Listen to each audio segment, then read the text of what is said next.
பார்த்தீங்கன்னா ஸ்பெஷலாக ஒரு தோசை போட போகிறோம். தோசையிலே என்ன தோசைன்னு பார்த்தீங்கன்னா Mysore cheese chicken dosa. So அங்கே பார்த்தீங்கன்னா ஒரு சில இடத்துல வந்து ரொம்ப கிடைக்கும் மைசூர் மசால் தோசை மாதிரி Mysore cheese dosa, cheese chicken dosa. So தேவையான பொருட்கள் மாவு, தோசை மாவு எப்படி செய்யணும்னு சொல்லியிருக்கேன். நம்ம யூடியூப் சேனல் இருக்க எடுத்து பார்த்துங்க. ஒரு ஆள் சாப்பிட்ற அளவுக்கு தோசை மாவு, துண்டு துண்டாக வெட்டின கோழி அவிச்சு எடுத்துக்கங்க. அப்படி அவிச்சு கிடைக்கலன்னு சொன்னால் நீங்கள் வந்து சிக்கன் கறி தோசை செய்வீங்கள, கறி தோசை அந்த மாதிரி கோழி செஞ்சு எடுத்து வச்சுக்கோங்க. ஸோ போன்லெஸ்ஸாக எடுத்து ஒரு கைப்பிடி அளவுக்கு வச்சுக்கோங்க. மல்லித்தலை ஒரு 1/4 கை அளவுக்கு வச்சுக்கோங்க. ஒரு பச்சை மிளகாய் நல்லா நறுக்கி வச்சுங்க. ஒரு 1/4 தக்காளி நல்லா பொடியாக நறுக்கி வச்சுங்க. ஒரு கேரட்டு, ஒரு சீஸு முழுசாக எடுத்து வச்சுங்க. நெய் 1 ஸ்பூன், அவ்வளோதான்.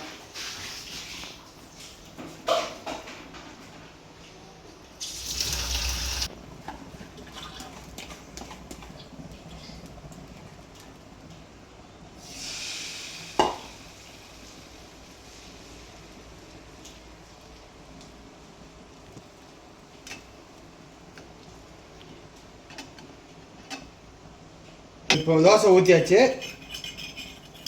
தோசை ஊற்றினோன்னு நெய் வந்து மேலே ஊற்றுவோம். விட்டு கோழி இருக்குல்ல, கோழியை போட்டுருவோம்.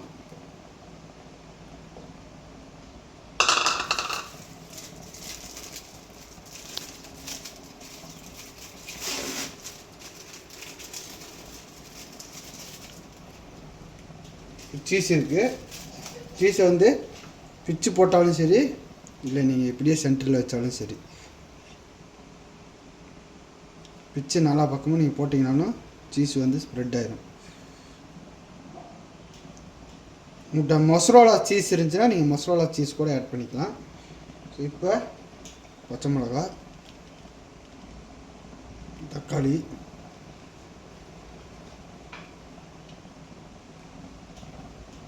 கேரட்,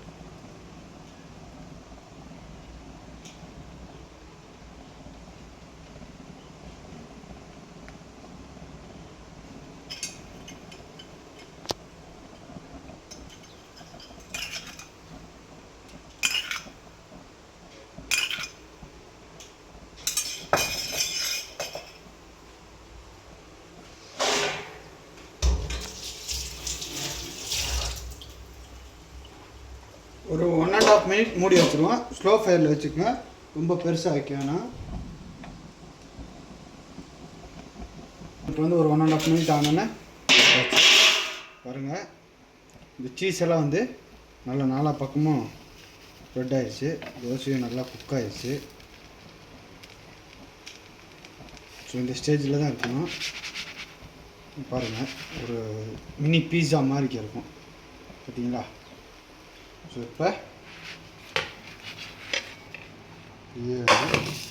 ஸ்டாண்டில் மாற்றியாச்சு. ரொம்ப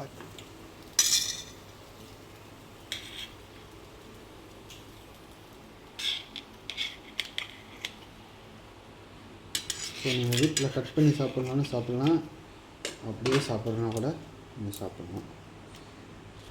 பாருங்கள்,